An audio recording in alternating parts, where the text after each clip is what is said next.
Let's start this last presentation of today by Phil Brownell. Thank you again, Phil, for being here with us. And it's about the single case studies, okay? You want this one? It's okay, the other one? Yeah. Well, I want to, can you hear this okay? Can you hear this? No? You hear me. You're in the front row. Okay. Now, periodically I've been watching, and people have been standing up with their cameras and iPhones and stuff like that. Okay, so I just didn't have a chance to do that, so I would appreciate it if if you would just go ahead and wave around.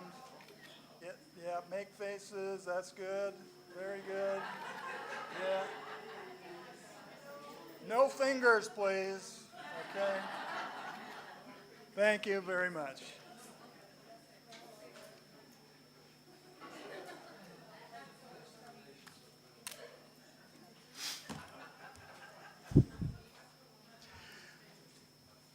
I want to make an observation. A couple of observations actually. First of all, as I've been listening, I've been reminded that research progresses. It's developmental. It comes about in a certain way, so that there's a starting point, which is when people start wondering and finding interest in something, and maybe starting to think about putting together a project. And so there's that initial phase of thinking together, and then working out the design together. That's still in the initial phase, to me. Then at some point, though, you move from that phase to actually doing the research. You've decided who the team is going to be. You've decided what the question is. You've decided on your methodology and your design. And then you move into actually doing the research. And doing the research, to me, includes analyzing the research. Then you move into the third phase, which is publishing the research. And that's a whole different, it's its own process. And so, like Jan and Tomasz were saying, they're in that phase, and it affects the material. When you start working, trying to get it published, it affects what comes out. So to me, there's those three different phases, and you've heard people present in those different phases. Research that's completed, research that's in one phase or another. What I'm going to present is a conceptual piece, and then at the end it's a statement about something that's in the first phase. It's in the first phase moving toward the second phase. So that kind of orients that. Second observation is that, to me, as I was thinking about this, and as I mentioned last night, there are many different kinds of research. But we only have so much energy, so to speak, time and energy capital to spend. So if you're thinking about doing research, you really ought to think about doing research. You ought to think about what kinds of research you want to do, because it's probably, like Ken said, this particular kind of research that Jan and Tomasz presented is exacting. But when you're involved in the process, it's exacting. It's just, it tends to take up a lot of your energy. So if you're going to spend the energy and you're going to get involved, you ought to think about what you want to accomplish. before you really throw yourself into it. And we have a lot of different options. So it's amazing, you know. I think sometimes you can look at a situation like that and say, well, let's organize that. Let's get everybody divided up, and we'll have these people over here, and those people over here, and those people over there, and then pretty soon, that's not realistic. I know that it's just going to be a whole bunch of people doing what they want to do, doing what interests them. But my hope for the Gestalt world is that we generate a lot of different kinds of research, because we need published research in a lot of these different categories. And I hope you all will be part of that. Okay, so I want to talk about single case timed series research design for practice-based research in Gestalt therapy. There is a divide between the academic research, institutional type research, and the clinic. One of the problems for academics is that they were to just speak candidly, they were frustrated by that disconnect between the research that was being conducted at the university and the lack of appropriation of that research at the clinic level. And so there needs, there currently is a big push on how to bridge that gap. Practice-based research bridges that gap. So if it starts in the clinic, so much the better, right? It's already there. So practice-based research is what I find most compelling. And single case time series research lends itself to practice-based research networks. Christine was talking about the use of practice-based networks like this for the core studies. I also want to thank Al Wong and his colleagues. Al presented on this subject, single case design, at the 2013 research conference at Cape Cod. And so I'm drawing on some of his slides and some of his work. It was fun to talk with Al and get him involved and get him to come to the conference and present on this, and he was very well received. So I just want to acknowledge him. Why do single case time series studies? I mentioned some of this last night. They're considered to be logical equivalents to RCTs by Division 12. And these are the people that pushed for empirically validated treatments. And these are the people that really push for the gold standard of RCTs. So when they say that there is a logical equivalent to RCTs, which is at the top of the heap of outcome research, then I think we need to look at that, because it's more manageable. According to Chambliss and Holland, 1998, that group studies, RCTs, require at least 50 subjects in each group for statistical rigor, and we can't do that. It's just totally impractical for individual clinicians to do that kind of a thing, but we certainly can do single case studies. Every single Gestalt therapist can do a single case study. They provide controlled, why else to do it? They provide controlled circumstances that allow inferences of causation. Tomasz was making a joke about correlation and causation. Correlation is not causation. Two things happening at the same time doesn't mean one caused the other. We want to be able to say Gestalt therapy caused something, and that's what this will do. We need a large number of single case time series studies to provide solid research evidence that Gestalt therapy is a well-established therapy, not just something that probably is effective, and certainly not something that's designated experimental or some outlier kind of category like that. So I mentioned last night that this is often a relative number. Some people have written and given specific numbers, said around 3 to 4 is probably effective, and up to 10 is well established. If we had 10 or more well done single case time series studies for a particular region, we could say that Gestalt Therapy, what I'm calling a social cultural region, geographical region, we could say that Gestalt Therapy was a well-established treatment for that people group, for that region. So that, to me, is a goal.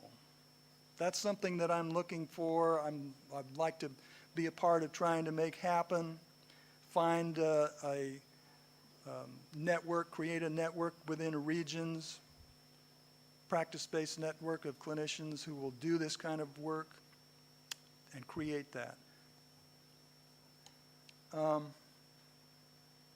me look down here. How many? This is what I was just talking about. Criteria for, this is the old criteria, by the way, of when the Division 12 was first starting to look into empirically validated treatments. They said that the criteria for that was for the well-established treatments, at least 2 good group designs, conducted by different investigators demonstrating efficacy, that's causation, in 1 or more of the following ways: superior to a pill or psychological placebo or to another treatment, equivalent to an already established treatment in studies with adequate statistical power, about 30, here they say 30.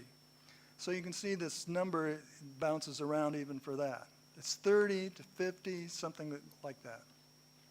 Or a large series of single case design studies demonstrating efficacy. These studies must have used good experimental designs and compared the intervention to another treatment.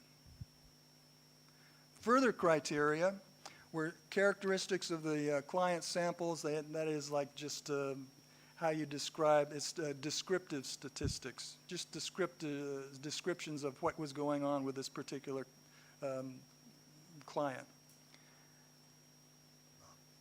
And studies must be conducted with treatment manuals. Let's talk about treatment manuals. Well, that in my experience of talking with people about doing research, when you bring up treatment manuals, they just kind of wither and go, ugh. Treatment manuals are at base a cogent and extensive description of the treatment approach therapists are to follow, depending on the type of psychological treatment to be tested. They may contain careful session-by-session outlines of interventions. Stop. That's what people usually think of when they think of treatment manuals. Line by line, do this, then do that, then do this other thing. Do it just like that every time. That's what they think of, treatment manuals. But look at this other line. Or they may describe broad principles and phases of treatment with examples of interventions consistent with these notions. We have many, many books on Gestalt therapy that do that. And so what you can do is to find one that is not just lost in the clouds of theory, but actually comes down to the ground. Remember the pragmatic thing I was talking about? And talks about how to do things. It's not the line-by-line thing. It's the theoretical discussion with examples of this is what happens when you do this kind of, or apply this kind of theory. So if you can find a Gestalt book that does that kind of a thing, you can point to it as a manual. And this is This is from the people that originated this whole idea of manuals and empirical validated treatments and so forth. I like what they also say. It's unlikely that these manuals will be sufficient in themselves. Usually they will need to be supplemented by additional training and supervision, but they should provide a clear and explicit description of the kinds of techniques and strategies that constitute the intervention. I think that's reasonable. I don't think that's like a boogeyman that I need to be afraid of. I can use that term manual and not feel bad about that. And I don't have to be tied down to a rigid procedure. I can be myself as a clinician practicing the way I practice and do this research and actually point to a book that tells people this is what I did.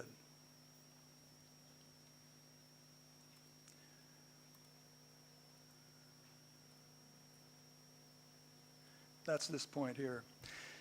The single case time series type study allows Gestalt therapists to function as they normally do in the context of their own practices. And last, it's less expensive.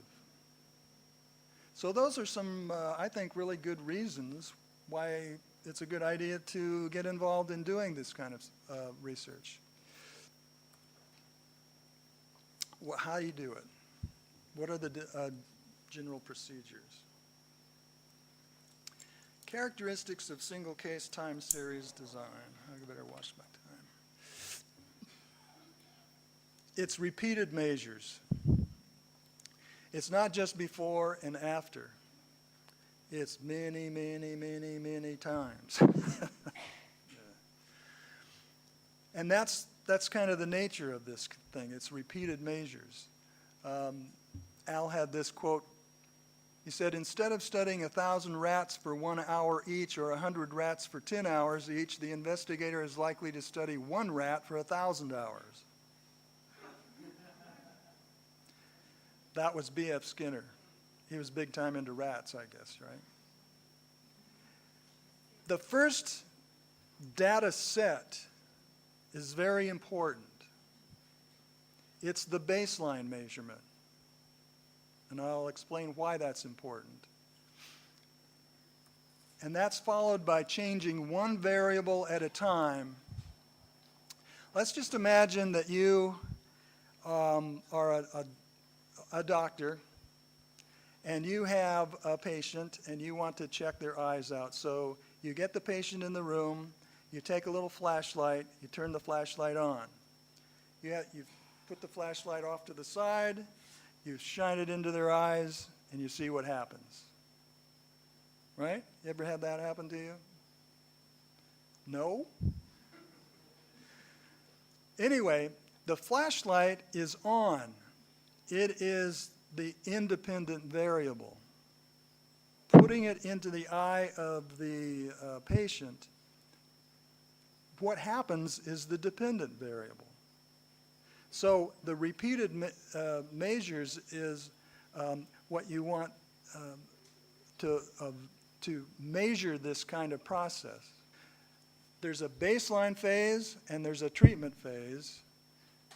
And in a Gestalt experiment, it's very much the same thing. What might happen if I shine the light of Gestalt therapy, the independent variable, on the client, dependent variable? That's what we want to find out. What might happen if I do this thing called Gestalt therapy? And all that research is really systemized observation. There's all kinds of systemization that you've been seeing. So that's what that is. Here is a step-by-step through that process. Make a hypothesis. This is like you've got a theory. You've maybe watched some things, you've observed some things happening, and you come up with a theory. We have a theory that Gestalt therapy works. It's pretty simple. Select a participant. This has to be through, obviously, informed consent. There's a whole piece around that has to be done. Now this part is interesting. Choose a target complaint. This is not, let's see, this is not like depression. That's not a target complaint. I'll illustrate in a little bit. Then you measure that continuously over a baseline period. The reason that single case time series is a logical equivalent to random controlled trials is because of this element of control. The single case is a control against him or herself because of this baseline period, and it's extremely important. It's important that you don't do therapy during the baseline. It's important that you not do anything that really affects the client during baseline. And I know what you're saying. Inside yourself, you're saying, what? If I have any contact with the patient or the client, I'm going to affect them, right?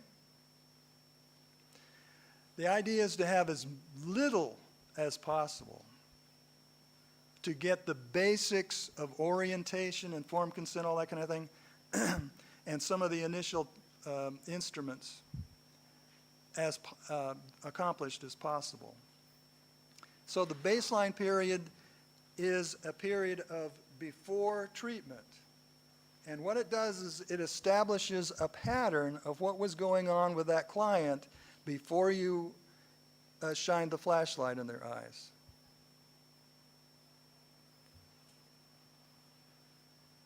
Make sense? Okay.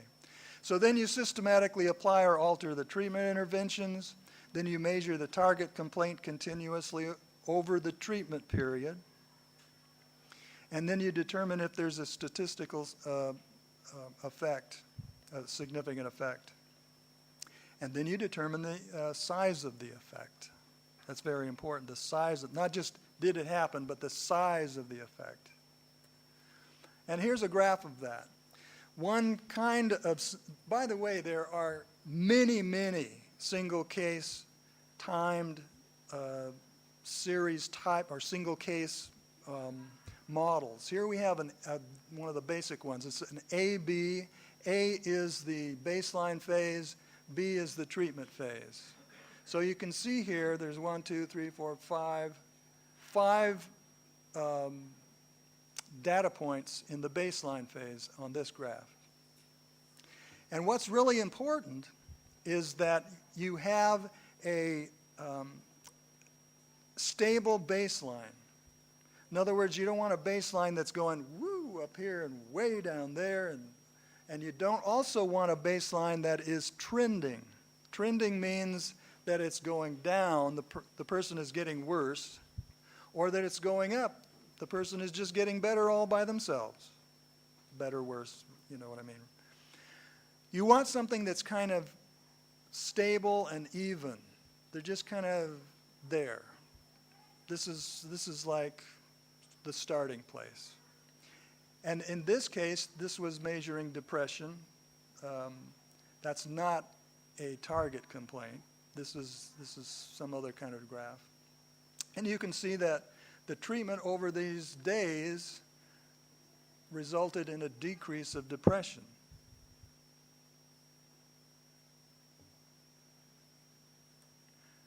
By the way, I hate statistics. They just drive me, I think I'm mathematically disabled or something. I don't know how I got through my stats class in my doctoral program. I really think it was kind of a miracle. I look at numbers and I just go kind of, So it's really nice that most of the time single case time series are evaluated visually using graphs like this. There are statistical ways to evaluate them and come up with effect sizes, and that has to be done, but that's going to be done by somebody else, not me. I'm going to find somebody to do that, okay? So here's an ABA design. Here we have the baseline phase, the treatment phase, and then you withdraw the treatment, or you're like done. And then you measure it after the person has quit therapy. And here you see that this, by the way, over here on the side is the BDI, Back Depression Inventory Score. And so the main thing that they're measuring here is depression. And there's time. So that's, see again, there's that stable baseline pattern. And then it went down during a treatment. And when treatment stopped, it came back up. Personally, I'd like to see a pattern where it was stable during baseline, it went down during treatment, and then it came back up a little bit, but you had a lingering effect. Right? I don't want to have people coming into my office all the time just to maintain them. I would like to have long-term effect. So anyway.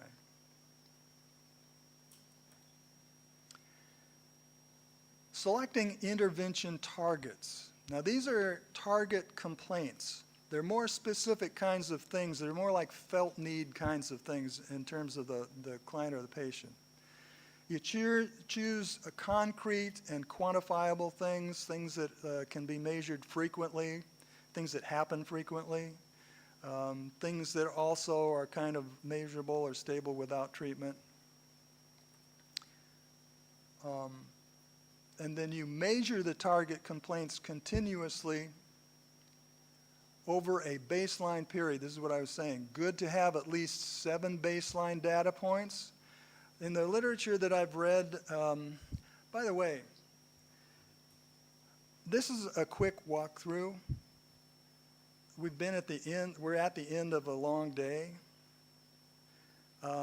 If you're like me, you might write down things, but you might listen to things and then walk out of here and what was that?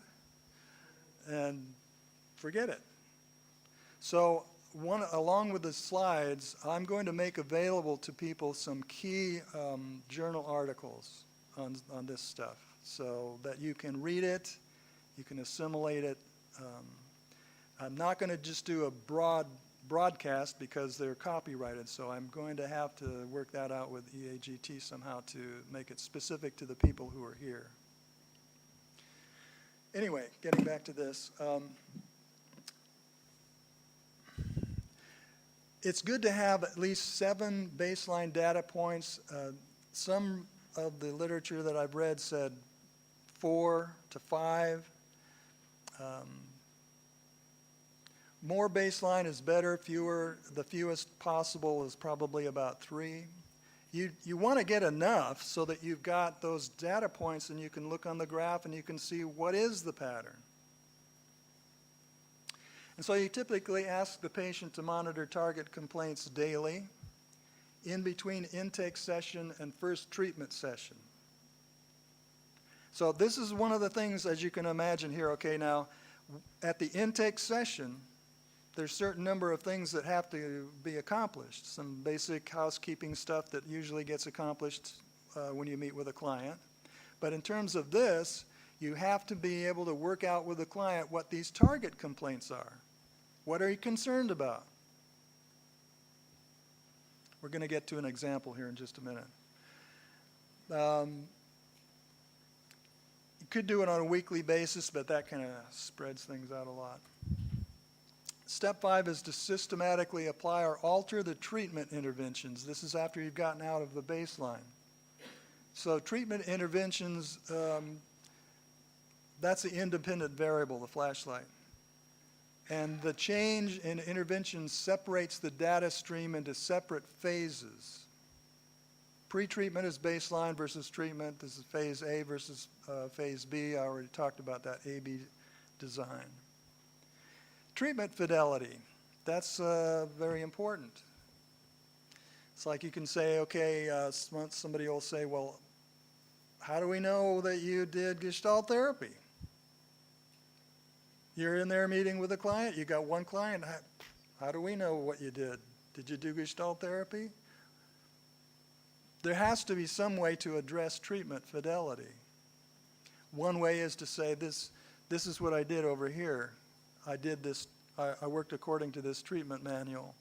And what's even better is to record it so that an independent evaluator can look at the recording or listen to the recording and listen for these key aspects of the therapy.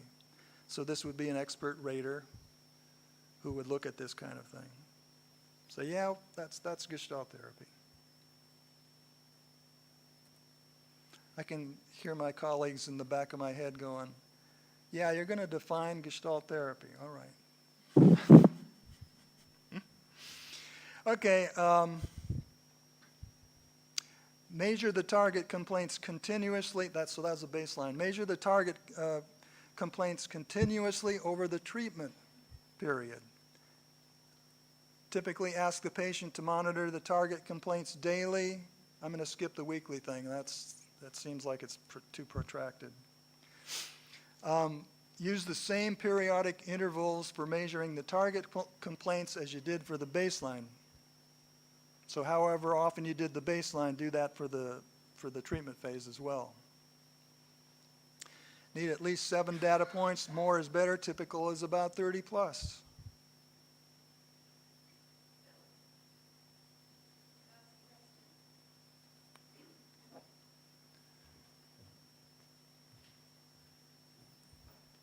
You can ask.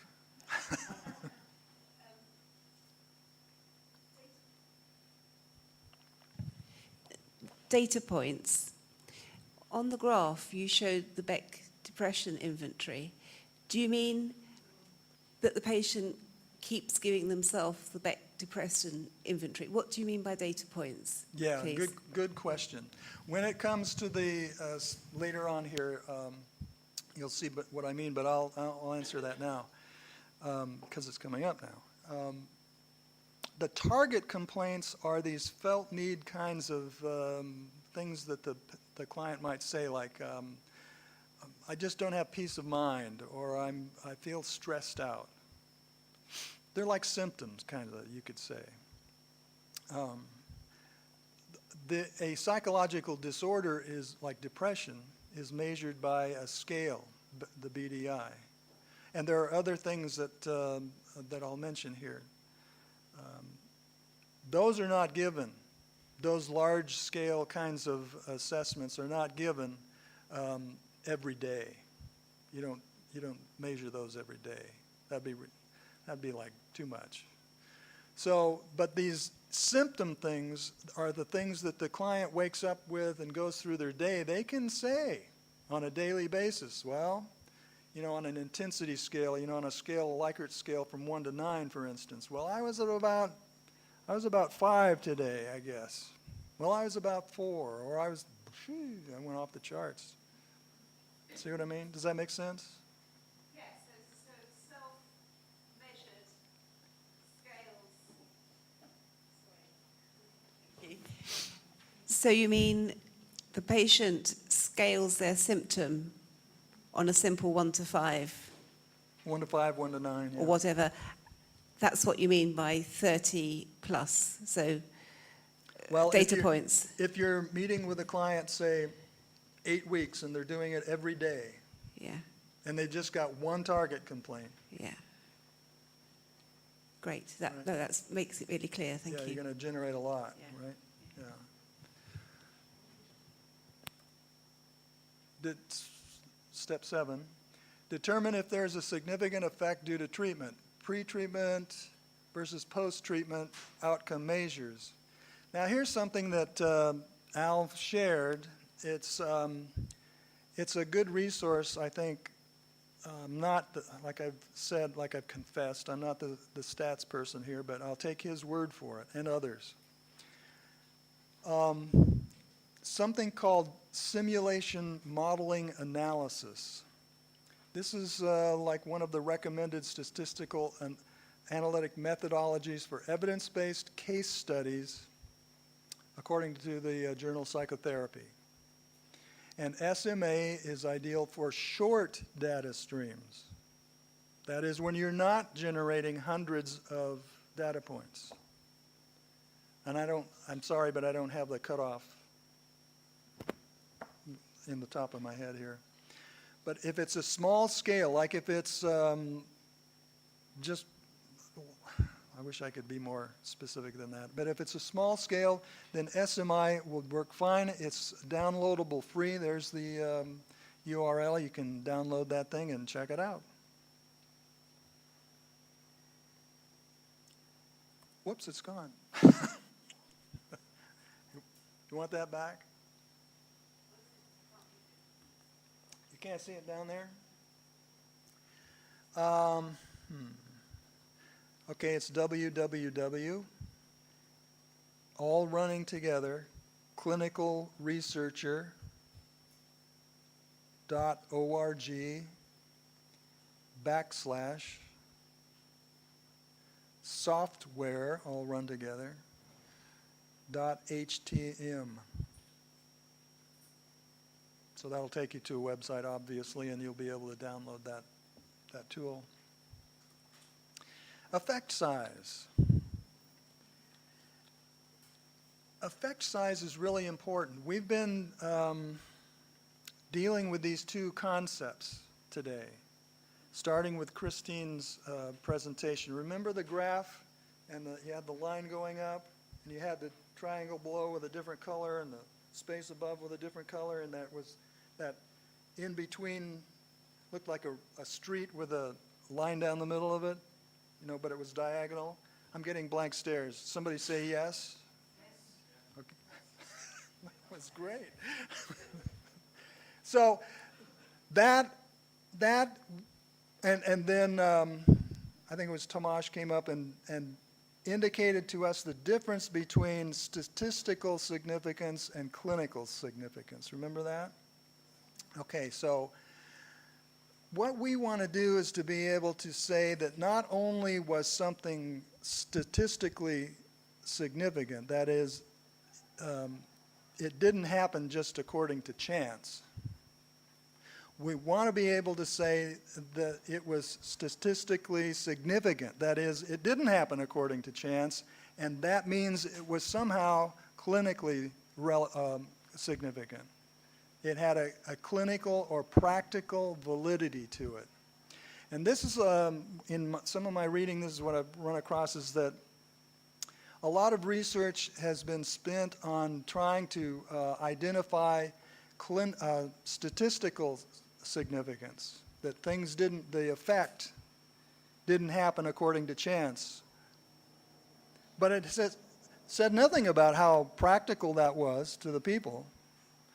And so we want to be able to say it had practical therapeutic significance, and we want to say how much. That's the effect size. The size of the effect, the size of the clinical significance. And that thing is called the effect size, and it's now become one of the standard reporting measures when you write up research. You have to put in the effect size. One of my great frustrations. I wrote the Gestalt chapter for the American Psychological Association book on humanistic psychotherapy, second edition. The first edition was done by Uwe Strumpfel and Rhonda Goldman. So I'm looking around for all the available research that I could find on Gestalt therapy, and I'm listing it, and the editor is coming back to me time and again and saying, I want the effect size. Wasn't reported. I don't know. We need to generate research that shows effect size. We need to be able to say not only that it worked, we need to be able to say how much it worked, how powerful it was.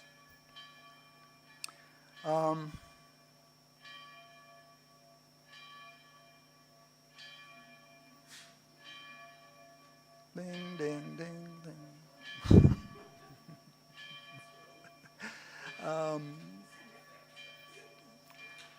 That is loud, isn't it? Okay. Effect sizes are down to the last point. Effect sizes are used to aggregate outcomes in meta-analyses. That's another point here that's really important. We need to report effect sizes in our individual journal articles for another reason is that they lend themselves then to being used in meta-analysis.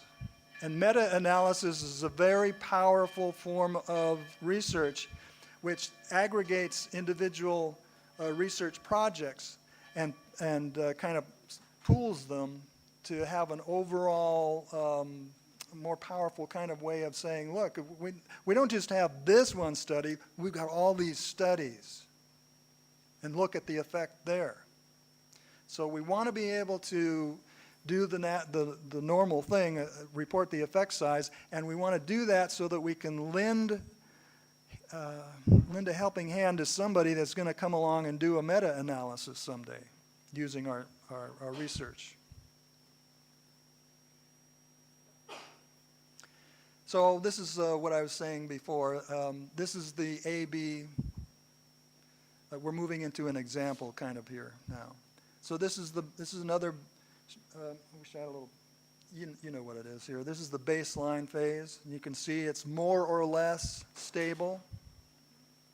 And then there's the treatment phase. So here's an example of target complaints. And it's put to you work it out with the client. This is something you negotiate with the client. And then you leave the client with, a question. They're going to ask themselves this question, and they're going to rate it in terms of a Likert scale. So here's 3. What is my overall level of distress? 1 to 9. 1, not very much. 9, woo! How much difficulty do I have feeling at peace? Or 3, how hard has it been for me today to build a routine for my life? So you can generate, we're very creative people. We can work out with our clients target complaints that really mean something to them. In fact, that would really be helpful. So these are measured over the course of 10 days during in this example they were with this particular client. Measured over the course of 10 days during a pre-treatment baseline. And the questions were rated on a 9-point Likert scale with higher numbers indicating more problematic symptomatology. And here's a graph of one of those. This is the one about distress. And you can see the points where the evaluation was made, and you can see the general pattern. So in this baseline phase, it's a little bit problematic. It's not a consistently stable baseline because it started off about as consistent as you can get, but then all of a sudden it went woo. Nevertheless, then you've got this trend during the treatment phase, and something happened right here.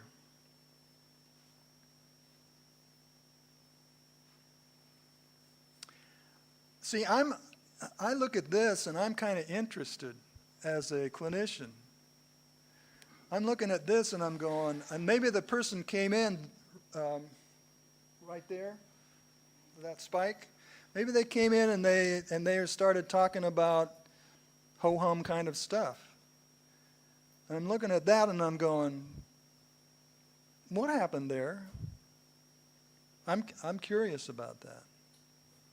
So looking at things like this can help, I believe it can help an individual clinician. If you're doing single case time series studies, I don't think it's just to help the Gestalt world.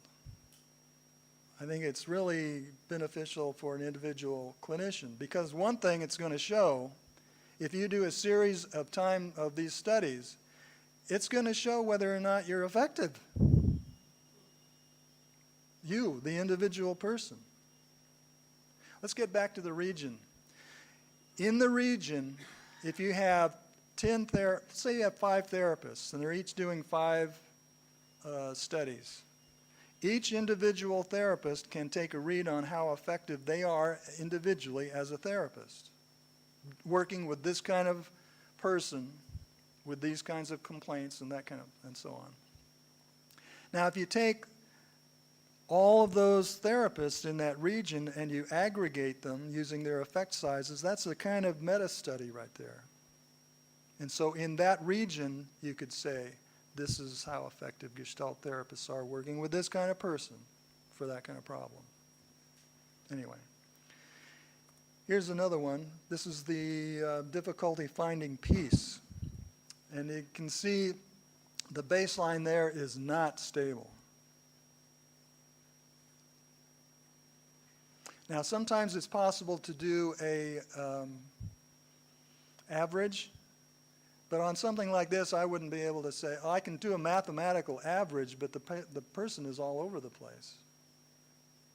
So I'm not going to be able to really progress too much with that, and that'd be problematic to me on that target complaint. You can see on each one of the target complaints, though, something happened here that affected them in a more global kind of a way. Now, this is getting back to Christine's point about when to apply or when to use the BDI or some of these larger scales, different kind of things than the target complaints.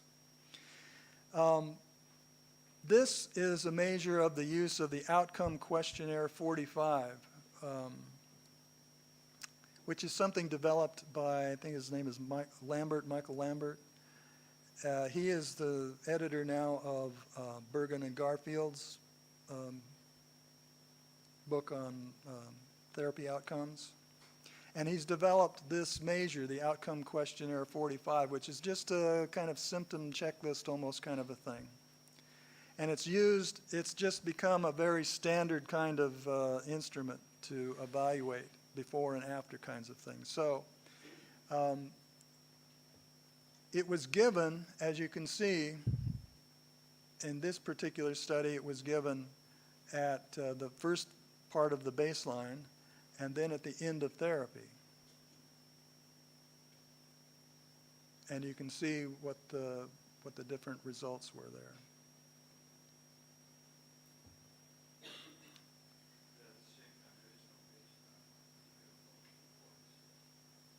Right. Wouldn't have been sufficient for me. This is an example.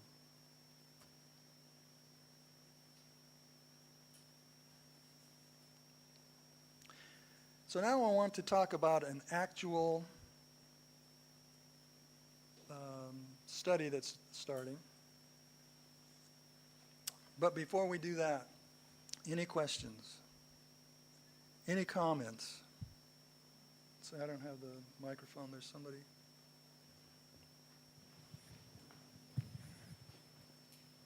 Sorry. Thank you.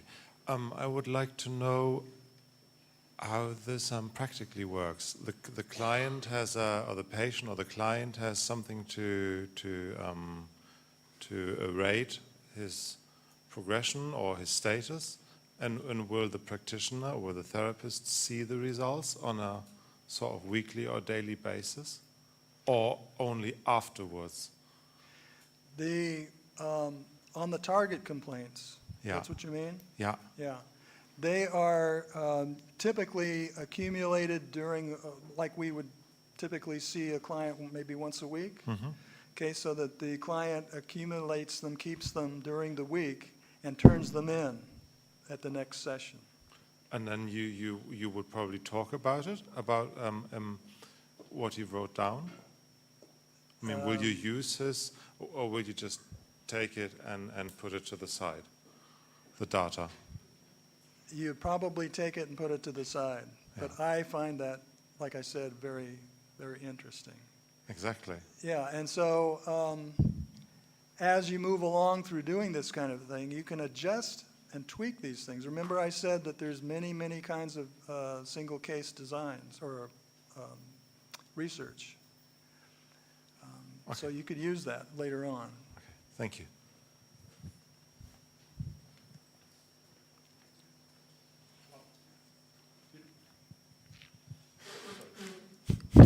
Do we have an effect size yet? Excuse me? Do we have an effect size yet? Do we have an effect size? Well, usually you need a targeted effect size for a project. Do you have one? For an actual study, you mean? Yeah. No. Okay.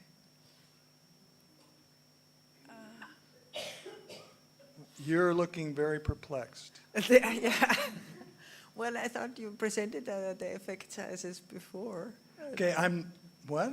Before you presented the effect size as a very important measure or tool for Oh, the... yes, Yeah. it's very important. So I'm wondering, where is it But, now? yeah, well, so I'm also going back to what I said, that I'm presenting a model, and I'm going to talk about a research project that's in its first phase. It hasn't been done yet. So the effect size is in relation to how many therapists participate rather than the effect of the targeted complaint, right? No, let's take one therapist working with one client. You do the baseline phase, you do the treatment phase, then and you're collecting data all this time. After you've done the treatment phase, you analyze the data. How large was the effect? Was there effect? Was it clinically significant? If it was clinically significant, how significant? One therapist, one client generates one effect size. And I don't have an actual, I've pulled from a study that somebody else referred to just to illustrate the pattern. I don't have all of the data on that particular case, okay? Thank you. I think what you mean is, there should be a significance of the effect, but that's intrinsic to the measurement, I think. Yes, The other thing is just the sustainability of the effect. but yes. That you need to measure a longer time interval. Hold on, and that would be, so what I just did was an A-B design, right? One therapist, one client, baseline treatment, A, B. What you're asking about is what happens after treatment, so that's now A, B, A. And there's another one, which is not ethically very comfortable for us, or anybody really, and that's A, B, A, B. So in that, you interrupt therapy. It's not done, but you stop it to see what happens, and then you reintroduce it. Now, that is playing with rats, I think, but I don't. I had a question, Phil. It's about the target complaints. For example, if after some weeks of therapy, the target complaint seems not to fit really with the experience of the client, can you change the target complaints in the middle of the process? Not according to this. Okay. Because you have to, what you're doing is you're maintaining the consistency. Yeah. Yes, that's a good question, isn't it? Because we know that things change. I started off talking about such and such, this was so important to me, and then after you get into it, it's like, no, I really want to do this. Yeah.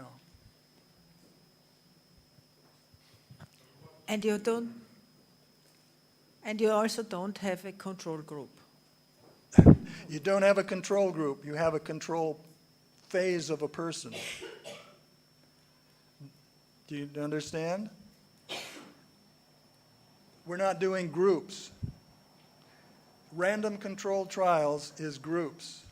Single case study is one person who's their own control. That's the baseline phase. Does that make sense? Does it make sense to you? Yeah. Yes, of course it does. But when you do effect sizes and you're now about to present a project, you control the ones with an effect and the ones without an effect. And you could have a bigger control group too, but never mind. Yeah, I'm not following.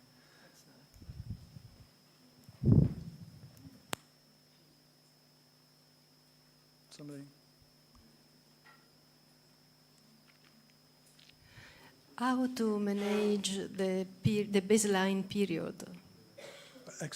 How to manage, I don't know in English, how to can organize the baseline period.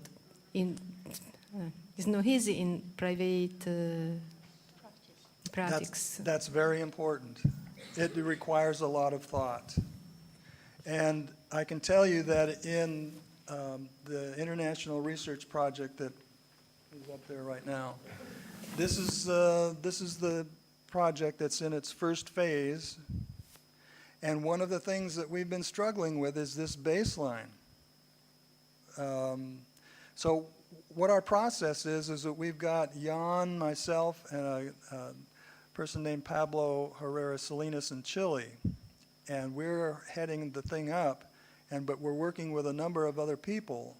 And we have had quite a few conversations about how to do the baseline.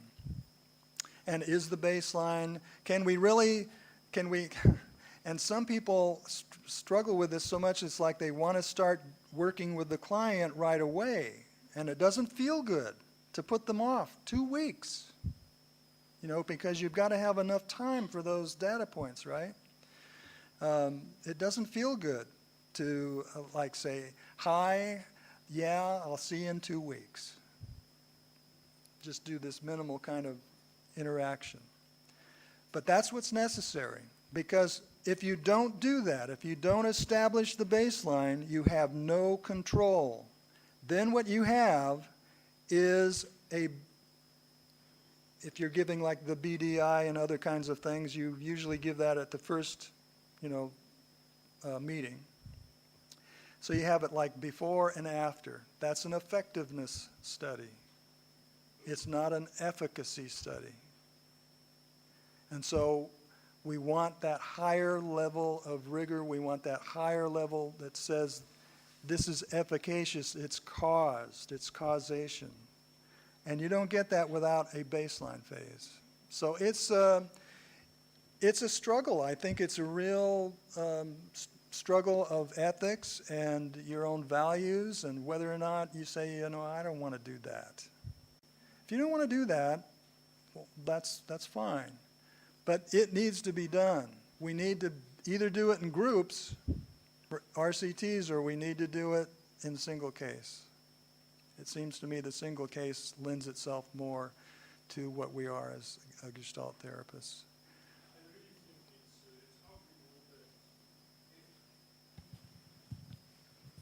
I've done a lot of marketing research for Shell in the Netherlands.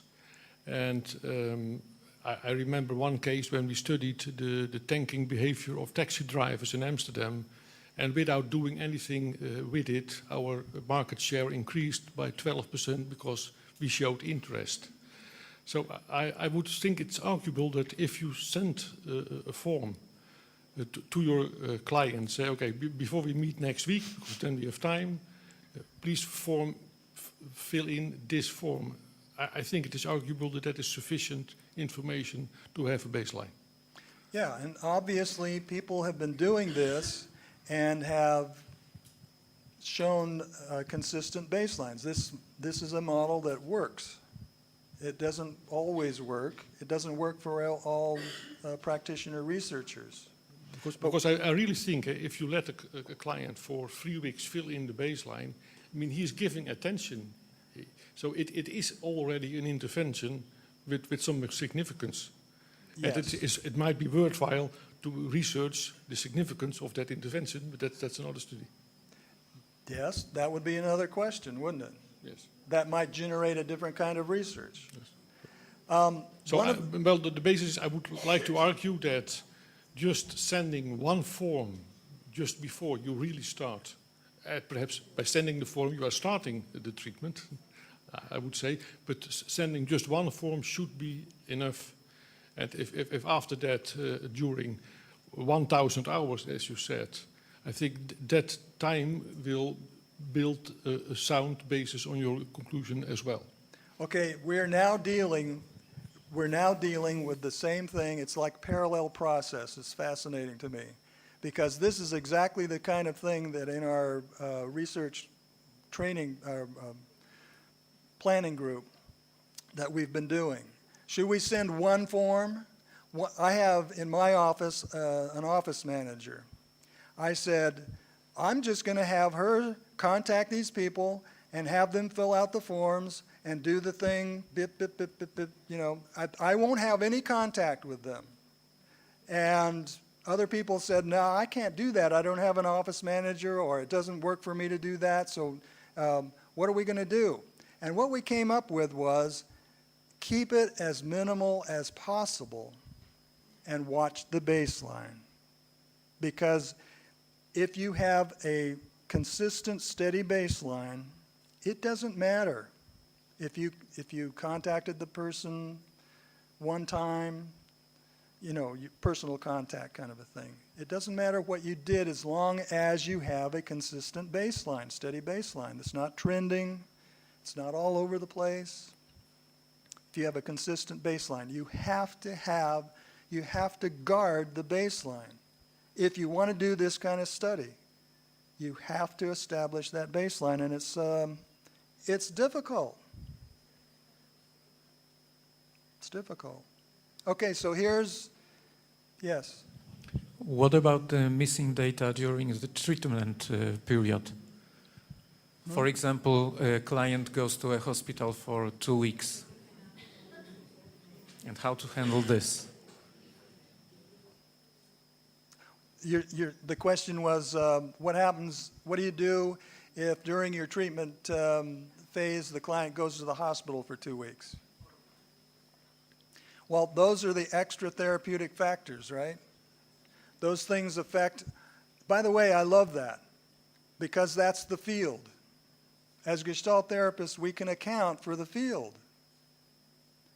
And if you're doing one study, you're talking about one particular person, then fine, you can do your study and you can write up, well, during our study, this client went to the hospital. And you can see it happening right here on this chart. It's probably like the thing that I showed you, you know, those 3 different target complaints.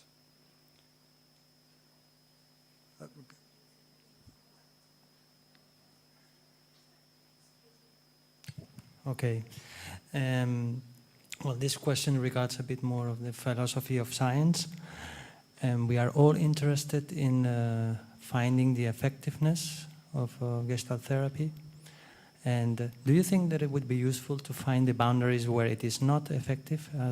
Have you done any study, or are we researching on that, or we are awaiting that others do it for us? If I understood, are we keeping our eyes open for areas or types of clients, say population, I guess is what you're saying, where Gestalt therapy is not effective? Is that what you're saying?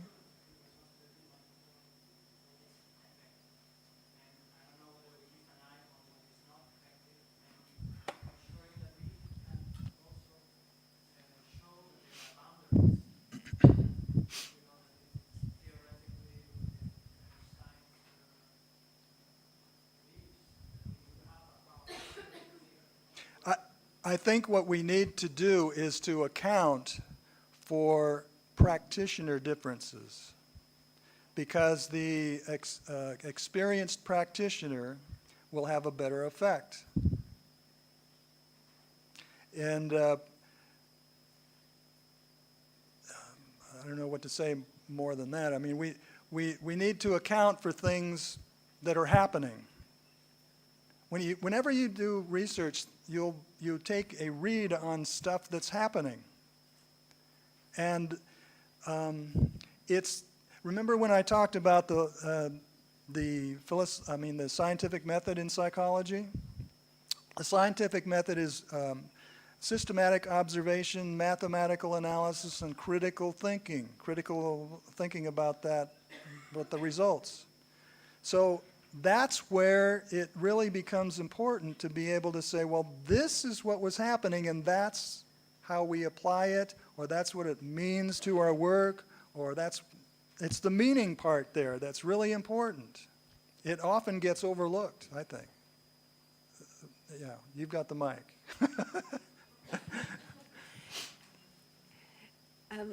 A question about the baseline and the choice of client. So does this, as a research tool, work best for clients who come with their issue already identified? Because there's minimum contact from the therapist while the baseline is being taken. But then the work needs to be about what the baseline was indicating, right? That's right, isn't it? So, and there are some clients that do come like that. They're very clear about what they want to come to work on. So are those the clients that would be most suited for the purposes of this research, Phil? Well, there are going to be clients that are not suitable, obviously. These are the kinds of things that are common to most research projects, where you don't want to, unless you're studying people that are severely disturbed or something like that, or traumatized, for instance, that could be, that typically are not candidates for research projects. But what you're saying, it's a real balancing act. If you're going to sit down with a client and you're going to try to identify target complaints, I don't know how you do that without entering into a dialogical process in which you explore the phenomenology or the experience of the client. And to me, you're off to the races with Gestalt therapy at that point. But I don't know any other way to do it. You just have to keep it as minimal as possible. Because what's going to happen? If you affect that client too much, you're having a trending baseline. It doesn't lend itself. Well, I'm just trying to think how this could be practically implemented, because, you know, it's a very good, clear model that you've presented, and just trying to think it through in terms of, for example, my own practice. How could I do it? So I'm thinking that for some patients, there is a waiting time. There is a waiting list, or you can't see them for a couple of weeks to start therapy.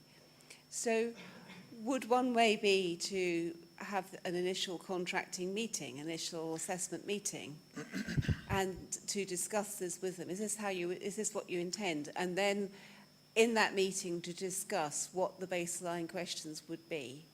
Then you send them off. Yeah, yes. And then the first appointment for the therapy proper would be in a couple of weeks' time. So that's the plan. Exactly. That first meeting is going to be what I call the housekeeping. Informed consent that you normally would do anyway.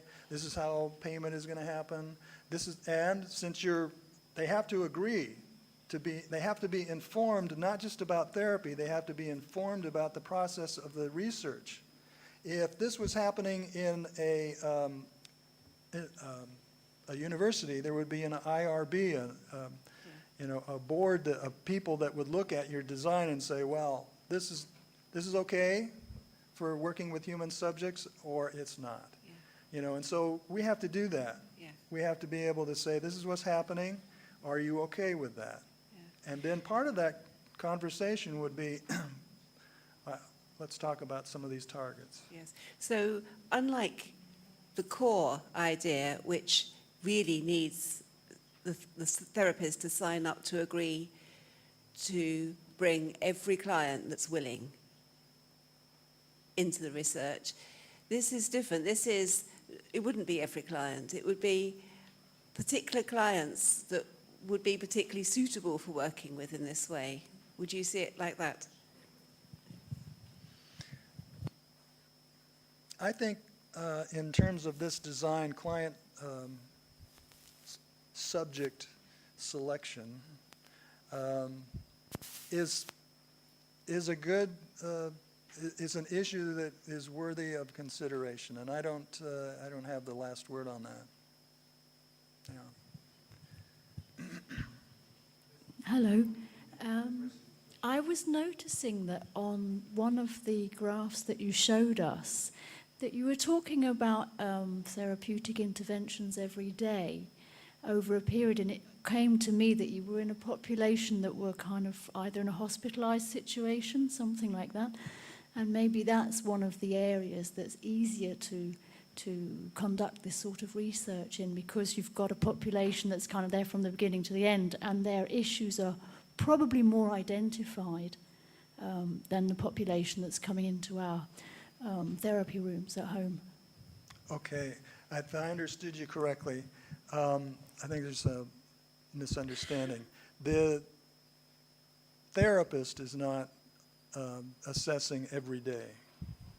The client on his or her own is taking stock of themselves every day. And yes, that could happen in a hospital, but it also could happen in your home. You know, the client is filling out the target complaint Likert scale thing every day. Now, the BDI and some of these other things are going to be given at special places along the way. I'll talk about that in a minute.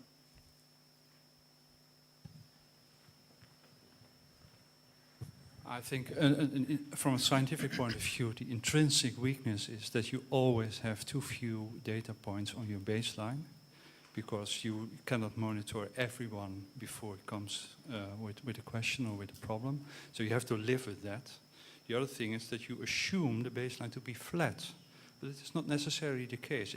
I may have a scattering baseline and a non-clinical problem or a clinical problem. So how do you differentiate between these two cases?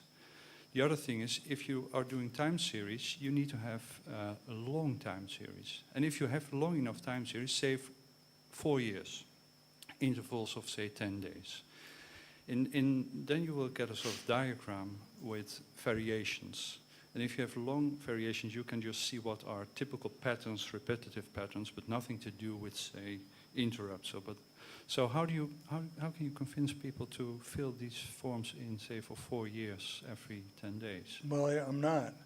And if we wanted to get the last word on everything, we could continually study and never stop. And that's just practically not possible. What you do with most projects are limited in scope, and they extrapolate, and that's one of the things that is actually considered in the research, is how well does this generalize to the public, because you can't go out and measure everybody and everything forever. It's not practically possible. I understand what you're saying. You get more rigor up to a point if you go longer and with more.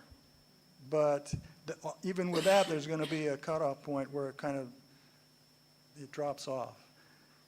Don't ask me about that. That's the statistical thing again. Just a practical question. I have a client who has been addicted to cocaine for about 20 years. And he has now stopped for about 1 year with 2 or 3 remissions.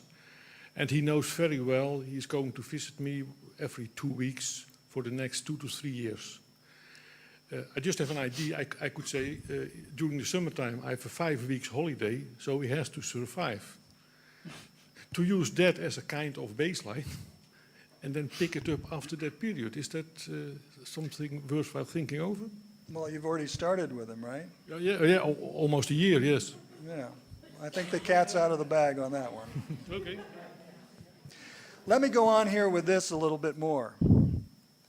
So I want to, and we can come back to the rest of this if you want later, but so here's an actual example, International Gestalt Therapy Research Project. I've kind of talked about it.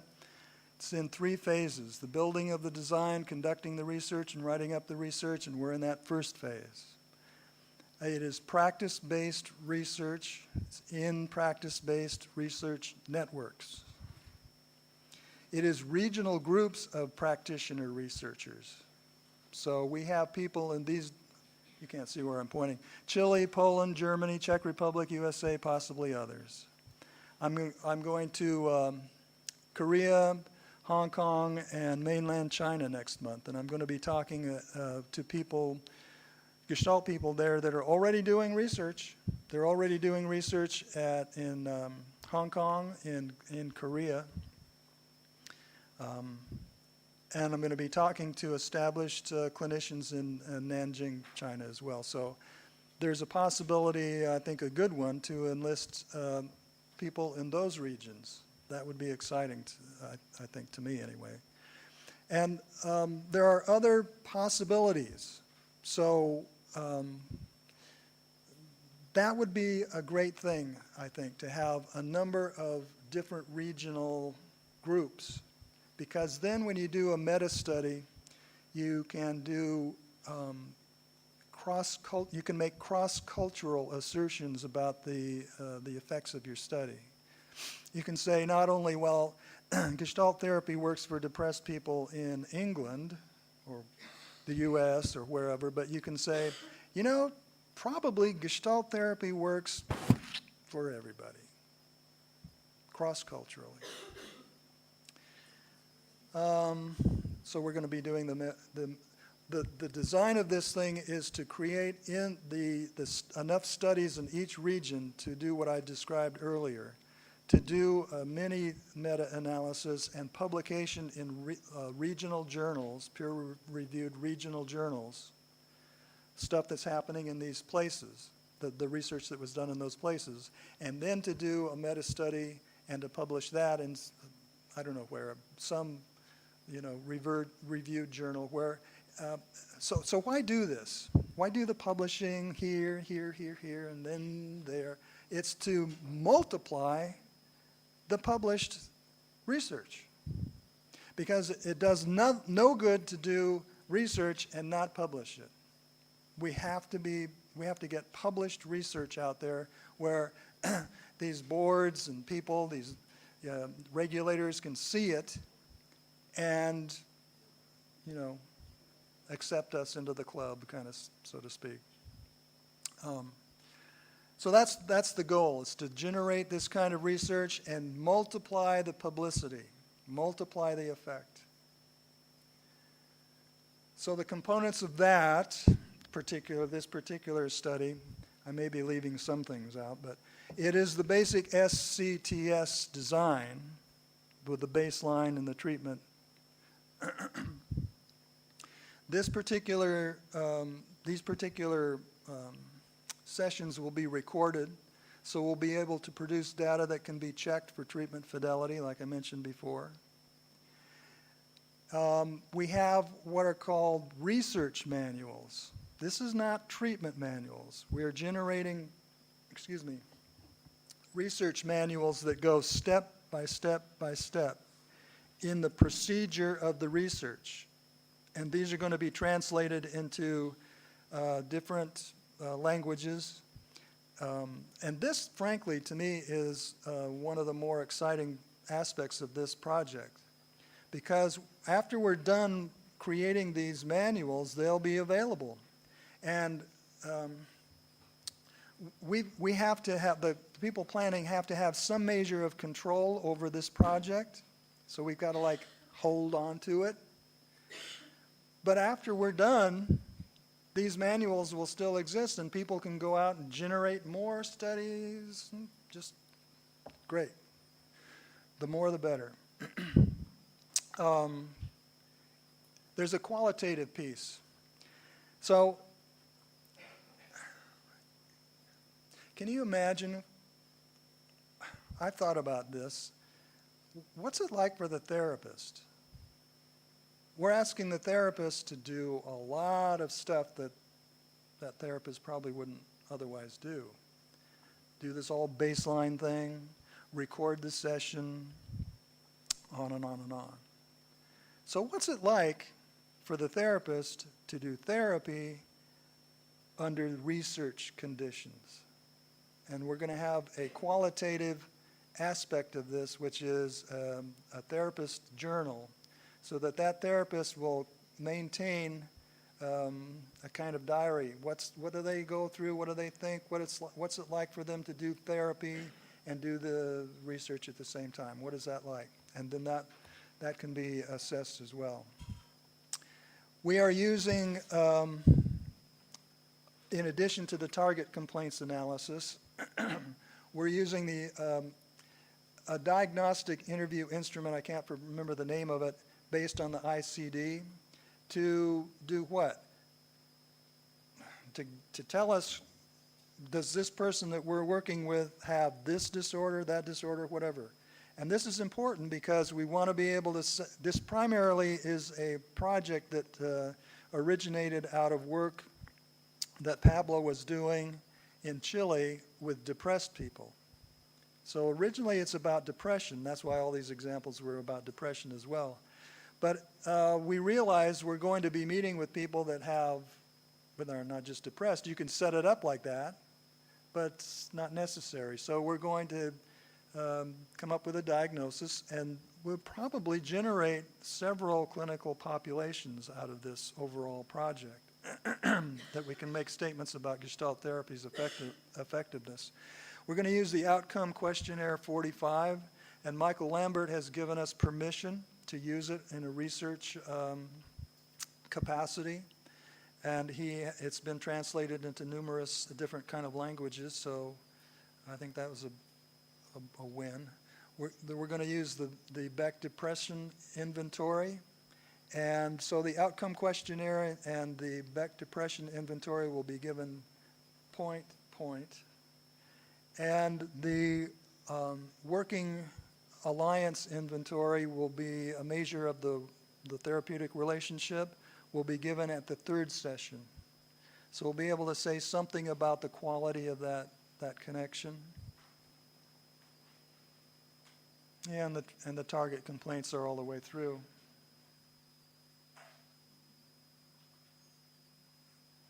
That's interesting.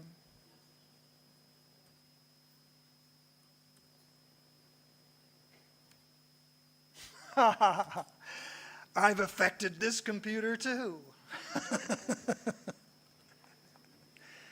That was really probably the end of the slides. I have one slide that is contact information for me. So if you're interested in following up with anything along these lines here, especially if you have questions about some of the journal articles that I mentioned, you can contact me through EAGT, I suppose. So any other questions?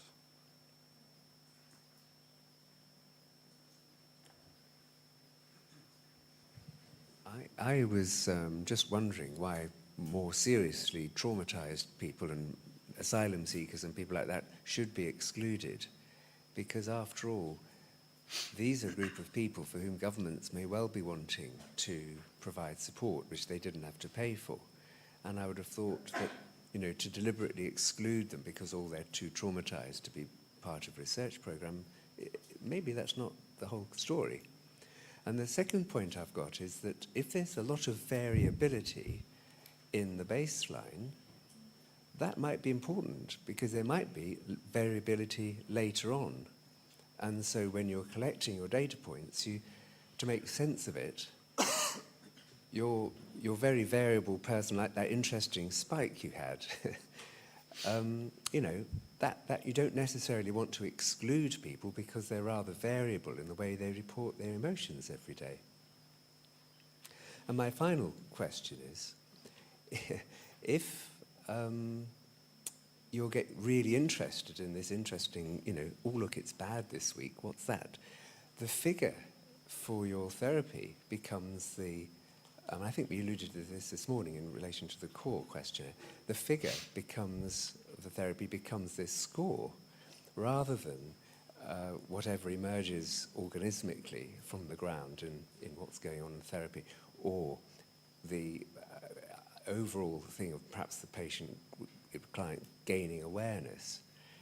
And I'm worried about the acceptance of a rather detailed and intensive monitoring of a symptom as a figural part of what's going on in the therapy.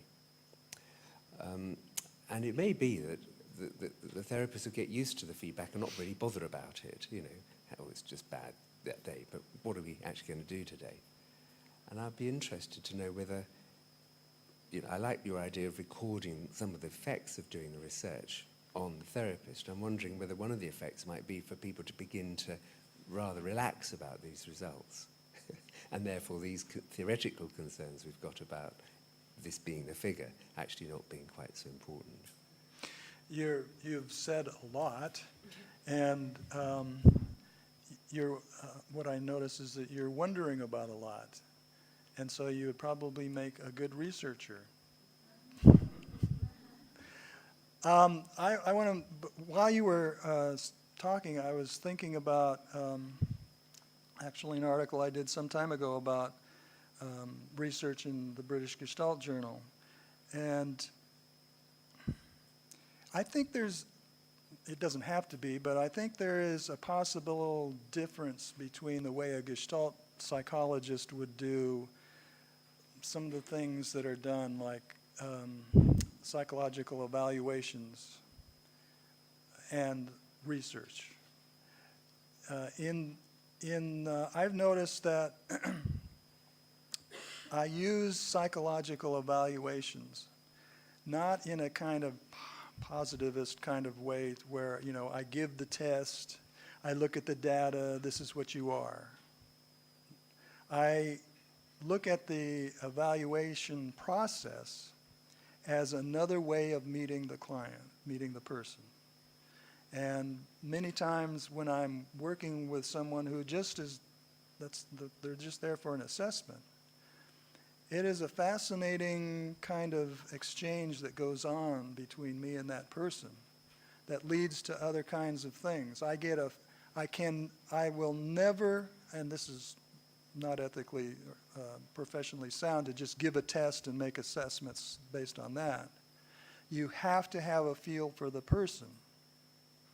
The person. That means you have to have contact with the person. I believe that same kind of sensitivity, it happens during research. I don't know how we as Gestalt therapists can escape that. We've kind of been struggling with it with this issue of the baseline. But it's the way we are curious about people, isn't it? I mean, I remember it kind of dawned on me somewhere in my doctoral program and training. I did my Gestalt training collaterally with my doctoral program, and somewhere in there it dawned on me that what I was doing is, if I allowed myself, was letting my voyeur out. I just want to watch, just fascinated with people. And what are you doing? And let my curiosity start to go. And this is the kind of thing that I feel like you were doing. You know, like, well, what happens if you do that? And what happens if we do this? And so on and so forth. Well, one research project leads to another one, leads to another one, leads to different kinds. This stuff never ends. And I think we're in a new day. I think we're just, frankly, in a new day with Gestalt therapy, where research is becoming figural, foreground, and it's going to change things. I think it's just going to change things. What? We have a purpose? We have to publish. We have to publish, yes. Okay, we've got like 20 minutes to play with. We can sit here and generate more questions and so forth, but we can also just leave.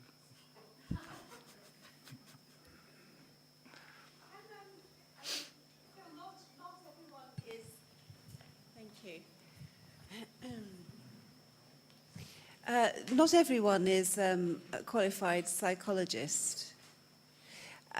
So can anyone use these tests? I mean, they're not part of my practice, the Beck's depression inventory and things.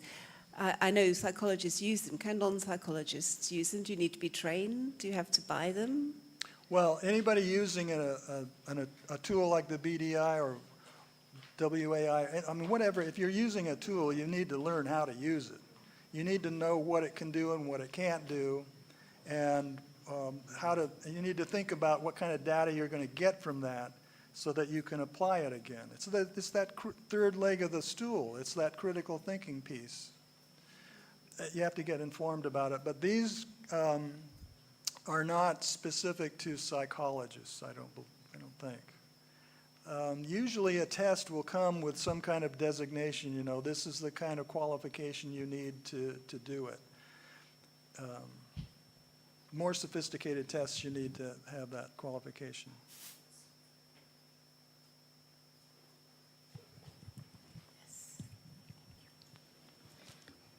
Okay, my question is, I'm very interested in this journal about how it is possible for us to be Gestalt therapists and researchers at the same time. How it is possible to maintain support for what is good and to be critique in the same time about our method, because these are, for me, different approaches. As we can see here, all day we were criticizing everyone and everything which was present, and not enough good words and not enough support so for the researchers and for researching. So my question is how to maintain, to be Gestalt practitioner and try to support what is good, and at the same time be rigorous about methodological issues and be critique about what is not good. How do we do that? Yes. Oh, well, let me just pull that out of my back pocket. I don't know. Last night I talked about a conversation that we need to have. We probably need to have many conversations. And when I said just now that this research will change things, I think that's one of the things that's going to happen. It's going to drive these kinds of conversations. How do we resolve doing research with our ethos, our philosophical commitments? So if there's a difficulty there, we give up on research? No. I don't think so. I don't think we can do that. Like many people have said, we wouldn't survive. So there's a practical reason, not just that Gestalt therapy can survive, but so that we can refine Gestalt therapy. I mentioned going around and around with my friends on philosophy, and they are fine-tuning. They are like, there's a stereotypical kind of statement that's kind of funny, ha-ha, about theologians debating how many angels can dance on the head of a pin. And I look around at the Gestalt world and I think, man, we're doing the same thing with our philosophies. We got it all figured out, and now we're going to tweak it and throw Levinas in there, and we're going to do all kind of stuff, you know, and get all bothered about that. And around, dancing on the head of a pin, philosophical pin. Well, here comes research. It's going to mess things up. But fine. We're going to change things, I think. I think we're going to change things. We need to have this conversation, and it's not going to happen in a day. It's going to happen, I don't know. There are real differences. Like I mentioned, the article that I wrote for Gestalt Review, that came about because of a real difference that I had with a couple of people. And we're not enemies. I've trained with one of them and have a tremendous amount of respect for both of them. We're congenial. It doesn't have to be war in which there's a winner and a loser, really. It doesn't have to be that way. I don't know what else to say.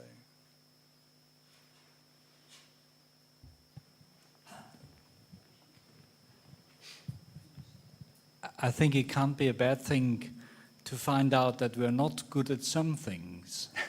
Because this narcissistic injury that we're fighting for, decades, I think we'll have to face it, that in some situations we're not good. And try to get better. I like And that's that. probably what maybe research can help us to do. Yeah, I like that.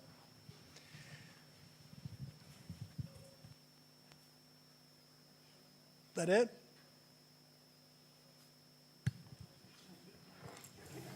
Johnny? Okay. Somebody? More questions? Just one comment. Just one comment because, yes, you are there. And I remember one thing that Robert Elliott told us. Robert Elliott is one of the main researchers in the world in psychotherapy. And he told us that not every kind of methodology is for everybody. I think that each of us can choose and feel attuned with one methodology. And he said, never use a methodology that you don't like is applied to you. So if something is okay for you, you can apply to the client and to your relationship. So I think this is very important. It's a kind of like a dress. You need your own dress. And I think this is for each of us.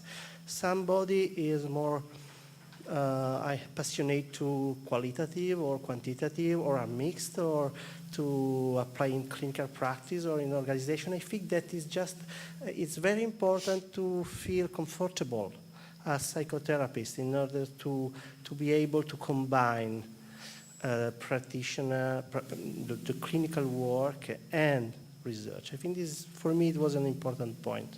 Yeah. Okay. Any other questions or reflections of this day? No. Okay, I would like to thank you very much for your contribution yesterday and today.